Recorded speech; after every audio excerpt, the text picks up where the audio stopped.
കൈ കിട്ടിയ ഭീകരനെ വിട്ടിട്ട് പോ, മാനം നോക്കി നടക്കുക.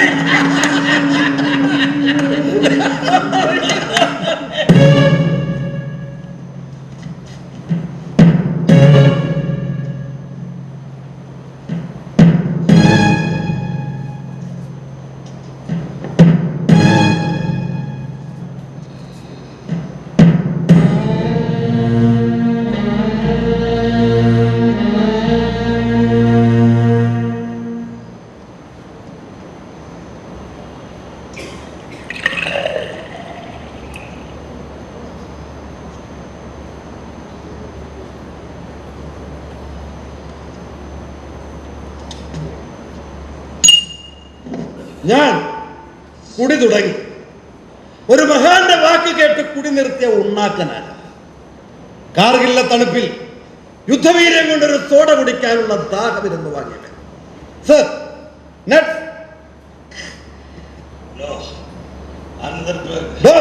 ഒഴിച്ചുകൊണ്ട് സാർ. എന്റെ ആരാധ്യ പുരുഷനായിരുന്നു അദ്ദേഹം. എന്നെ രാജ്യത്തെ ഒറ്റുകൊടുത്തവൻ എന്ന് പറഞ്ഞ് ആക്ഷേപിച്ചപ്പോഴും ഞാനൊരു ഋഷിനെയും സല്യൂട്ട് അടിച്ച് തിരിച്ചു വന്നത്. സർ, സോഡയോ വെള്ളം? അയ്യോ, അങ്ങനെ വിശേഷിച്ചൊന്നും ഇല്ല. പിന്നീട് എനിക്ക് മനസ്സിലായി, ഞാൻ മഹാനെന്നും രാജ്യസ്നേഹിയെന്നും യുദ്ധവീരനെന്നും ഒക്കെ കരുതിയിരുന്ന ആ മനുഷ്യൻ എന്നേക്കാൾ വലിയ ഉണ്ണാക്കനാണ്. സർ, സോഡ വേണ്ടല്ലേ?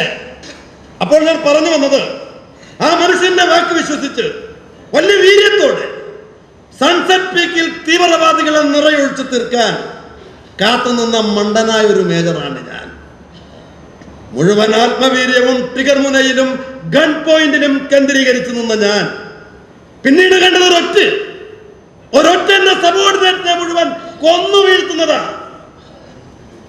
ഒരു തിരയിൽ നിന്നും അത്ഭുതകരമായി രക്ഷപ്പെട്ട നേരത്തും എന്റെ മനസ്സ് പറഞ്ഞത്, എന്റെ പിഴ, എന്റെ മാത്രം പിഴ കർത്താവെന്ന. ഇത് കുമ്പസാരക്കൂടല്ല, ക്ലബ്ബ്. ഈ കാര്യം പറ. അതെ, കുമ്പസാരക്കൂടിൽ പറയേണ്ട സങ്കടങ്ങൾ ഈ ക്ലബിലേക്ക് എത്തിച്ചത് താങ്കളാ. വിധവയായ മകൾക്കൊരു വരണ ഉണ്ടാക്കാൻ ഒരു കൊടും ഭീകരനെ വീട്ടിൽ താമസിപ്പിച്ച് അവന് സകല രഹസ്യങ്ങളും തോർത്തി കൊടുത്തു. എന്റെ സബോർഡിനേറ്റിനെ മുഴുവൻ കൊലക്ക് കൊടുത്തില്ല താങ്കൾ. അങ്ങനെയല്ലേ? എന്നെ വീട്ടിൽ നിന്ന് ഒറ്റുകാരൻ എന്ന് പറഞ്ഞ് ഗെറ്റ് ഔട്ട് അടിച്ചവനല്ലേ താങ്കൾ? പക്ഷെ താങ്കൾ ചെയ്തതോ യഥാർത്ഥ ഒറ്റുകാരനെ, അതായത് മകളുടെ കാമുകനെ സംരക്ഷിക്കാൻ നിയമപരമായ ഉപാധികളോടെ അതിർത്തി കടത്തി പറഞ്ഞു വിട്ടു. ഹലോ, ഞാൻ പറഞ്ഞത് സത്യമാണെങ്കിൽ ഇത് നമ്മുടെ സുപ്പീരിയർ ഓഫീസറാണ്.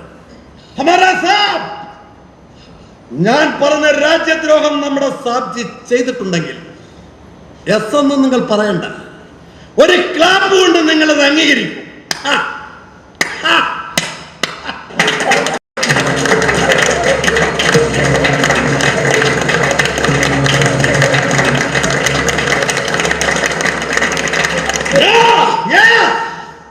മകൾ കന്നിക്കൂട്ടിന് ഒരാളെ ഉണ്ടാക്കാൻ വേണ്ടി മാത്രം ഈ രാജ്യത്തെ ചതിച്ച രാജ്യദ്രോഹിയാണ്.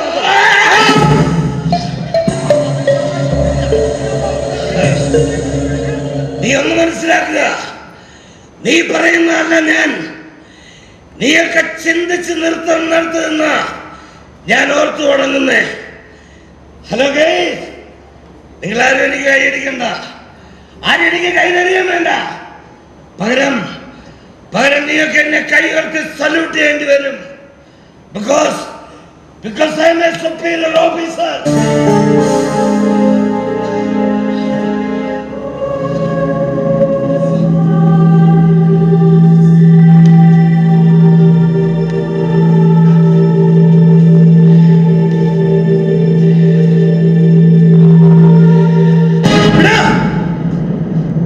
അയാൾ അനുഭവിക്കും. എന്നോട് ചെയ്തതും ഈ രാജ്യത്തോട് ചെയ്തതുമായ സകല തെറ്റുകൾക്കും അയാൾ കോർട്ട് മാർഷൽ ചെയ്ത് ശിക്ഷിക്കപ്പെടും.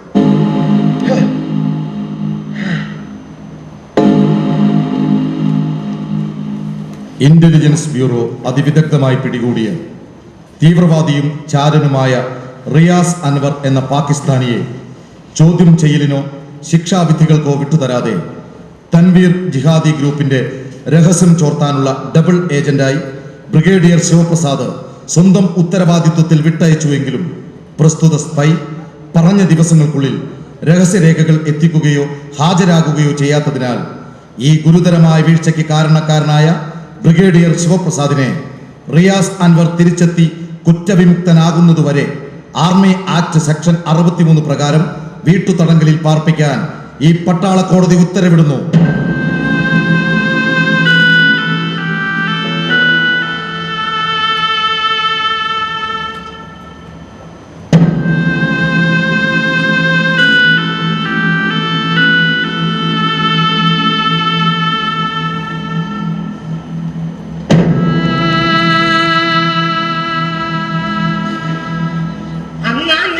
അവനെ കൊന്നുകളയാൻ ഞാൻ പറഞ്ഞല്ലേ, എന്നിട്ട് ഒരു കാര്യമില്ലാത്ത അതിബുദ്ധി കാണിച്ചിട്ട് ഇപ്പൊ എന്തായി? ആ സണ്ണി കോടതി വിധി വിളിച്ചു പറഞ്ഞപ്പോ ചങ്ക് പൊട്ടിപ്പോയി. വിഷമം പങ്കു വെക്കാനല്ല, പരിഹസിക്കാനാകും വിളിച്ചത്. ഒരു കാര്യമില്ലാത്ത തല്ലി കേടുവരുത്തിന്റെ ദണ്ണം അവനും കാണുമല്ലോ.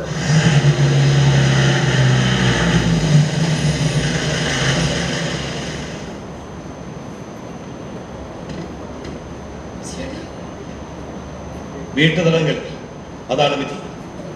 എന്നുവെച്ചാൽ ഇന്നു മുതൽ ഇത് വീടല്ല, തടവറ.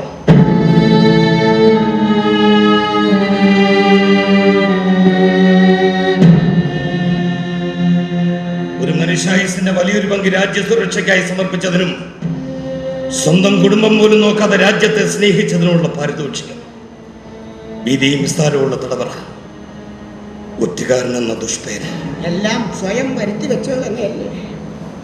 ഡിപ്പാർട്ട്മെന്റ് ഒറ്റുകാരനെന്ന് ദുഷ്പേരയാക്കി തന്നെങ്കിൽ ശിവേട്ടൻ ഒരു കാരണക്കാരനല്ലേ? മറുത്തൊന്നും സംസാരിച്ചിട്ടില്ല ഇതുവരെ. ആരുടെ അഭിയുടെ വിവാഹത്തിൽ നിർബന്ധിച്ചത് ഞാന്. അന്ന് ഞാനൊന്നും അറിഞ്ഞിരുന്നില്ല. പിന്നീട് മകൾക്ക് വരണേക്കേണ്ടവൻ ചാരനാണെന്ന് അറിഞ്ഞിട്ടും രഹസ്യരേഖകൾ തിരിച്ചു വന്നാൽ മകളെ കെട്ടിച്ചു കൊടുക്കാമെന്ന് പറഞ്ഞ നിങ്ങൾ ഒറ്റുകാരനെങ്കിൽ പിന്നെ ആരാണ്?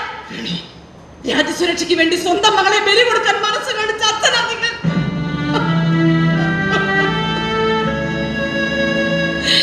എന്ത് രാജസ്നേഹത്തിന്റെ പേര് പറഞ്ഞാലും സമ്മതിച്ചു തരാൻ പറ്റില്ല. പുരുഷന് മുന്നിൽ സ്ത്രീ ശബ്ദമുയർത്തിയ പാരമ്പര്യം എന്റെ തറവാട്ടിലില്ല. എന്റെ മോളെ ഞാനത് പഠിപ്പിച്ചിട്ടുമില്ല. അങ്ങനെ അവൾ പറഞ്ഞെങ്കിൽ അത് ഗതികേടിന്റെ അങ്ങേയറ്റത്ത് നിന്നുകൊണ്ടാ. എന്തു തന്നെയായാലും ശിവേട്ടനെടുത്ത തീരുമാനം തെറ്റ് തന്നെയാ. എന്റെ മകളുടെ കാര്യത്തിൽ ഞാൻ എടുത്ത തീരുമാനം ശരിയാണെന്ന് ഇപ്പോഴും വിശ്വസിക്കുന്നവനാണ് ഞാൻ. ആ തീരുമാനത്തെ പോസ്റ്റ്മോർട്ടം നടത്തി ആരും എനിക്ക് വിധി എഴുതാൻ ശ്രമിക്കണ്ട. പിന്നെ കോർട്ട് മാർഷൽ തടവ് ശിക്ഷ വിധിച്ച എനിക്ക് നിങ്ങളാരും കുറ്റക്കാരും തടവ് പുള്ളിയെന്ന് കൊല്ലാത്തതിനാൽ ഈ നിമിഷം എവിടെ മറ്റു നാട്ടിലേക്ക് തിരിച്ചു പോകണം. എന്തായാലും ഇത്രത്തോളം ആയില്ലേ, ഇനിയും വരുന്നത് എല്ലാവർക്കും കൂടെ ഒരുമിച്ചങ്ങ് അനുഭവിക്കാം. നിങ്ങൾ എന്തിനു അനുഭവിക്കണം? തെറ്റിയത് ഞാനല്ലേ?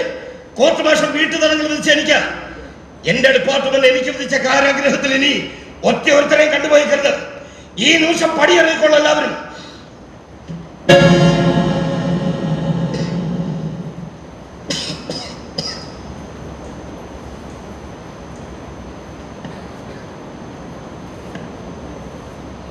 എന്താ പറഞ്ഞേ? കുറ്റം ചെയ്തെന്നോ? പട്ടാള കോടതി ശിക്ഷ വിധിച്ചെന്നോ? എന്തിന്? എന്ത് തെറ്റാ എന്റെ അപ്പ ചെയ്ത്? അന്ന് നീ അറിയേണ്ട കാര്യമില്ല. എനിക്കറിയാം, എന്റെ അപ്പ രാജ്യത്തിന് നിരക്കാത്തതായി ഒന്നും ചെയ്യില്ല. പിന്നെ എന്ത് കളത്തരത്തിന്റെ പുറത്താ എന്റെ അപ്പയെ ശിക്ഷിച്ചെന്ന് എനിക്ക് അറിയണം. ഇനിയെങ്കിലും എല്ലാം അവളും കൂടെ അറിയട്ടെ. എന്താ എന്താ ദൈവദൂതനെ പോലെ നിന്റെ ജീവിതത്തിലേക്ക് കടന്നു വന്ന് പിന്നെ നിന്റെ എല്ലാമായി മാറി അഭിയെ ഇവിടുത്തെ നിയമം തൂക്കിലേറ്റാതിരിക്കാൻ. അഭിയെ നിയമം തൂക്കിലേറ്റുകയോ? അതിന് അഭി അത് അഭിയും കിബിയൊന്നും അല്ല. നിന്റെ അച്ഛന്റെ സൈനിക രഹസ്യങ്ങൾ ചോർത്താൻ വേണ്ടി പാകിസ്ഥാനിലെ ഏതോ തീവ്രവാദി സംഘം ചട്ടം കെട്ടി ഒഴിച്ചോ റിയാസ് അൻവർ എന്ന ചാരനാണ്.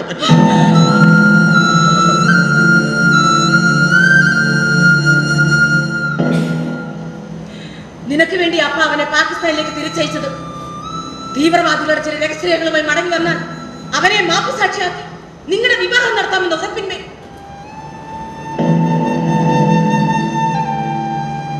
നേരാണപ്പ ഞാൻ കേട്ടത്? അതെ, പക്ഷെ അവൻ നമ്മളെ ചതിച്ചു. നിന്റെ സ്നേഹത്തെ കളവിന് വരുത് സ്വന്തം ജീവനാണെന്ന് ഞാൻ കരുതിയില്ല. അപ്പയ്ക്ക് എങ്ങനെ പല അബദ്ധങ്ങളും പറ്റി. അതിന്റെ ശിക്ഷ പങ്കുകൊള്ളാൻ ഇനി ആരും ഇവിടെ ഉണ്ടാവരുത്. എല്ലാവരും പൊയ്ക്കോട്ടെ. പക്ഷേ അപ്പയുടെ മകൾ ആര്യയ്ക്ക് ഈ മണ്ണ് വിട്ടു പോകാൻ കഴിയും? അപ്പയ്ക്ക് എന്നെ ഇവിടുന്ന് പറഞ്ഞു വിടാനാകുമോ? ഇവിടെ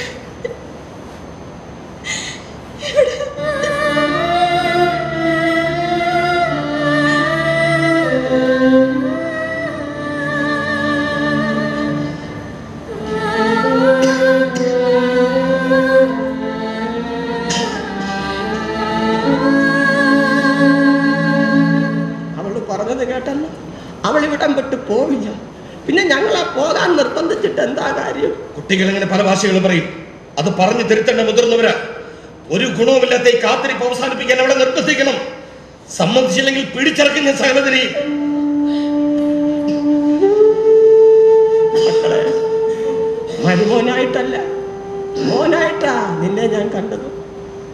നിന്നെ എല്ലാവരും കുറ്റപ്പെടുത്തുന്നത് കണ്ടപ്പോ സങ്കടം കൊണ്ടാ മോനെ ഞാൻ അങ്ങനെയൊക്കെ പറഞ്ഞു.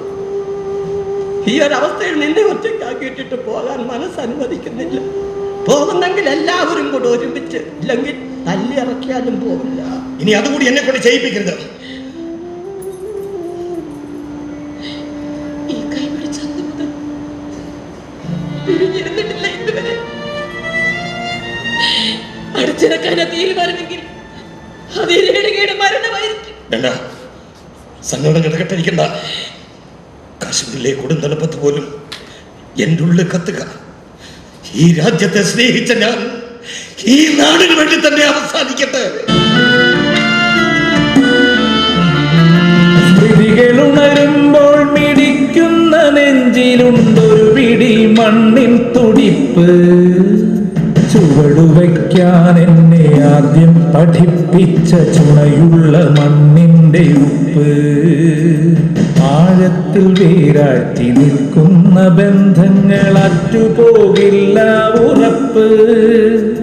മരണത്തിലുദകമായി കരുതി വയ്ക്കും ജന്മഭൂമിയിലെ മണ്ണിന്റെ ഉരുള. മരണത്തിലുദകമായി കരുതി വയ്ക്കും ജന്മഭൂമിയിലെ മണ്ണിന്റെ ഉരുള.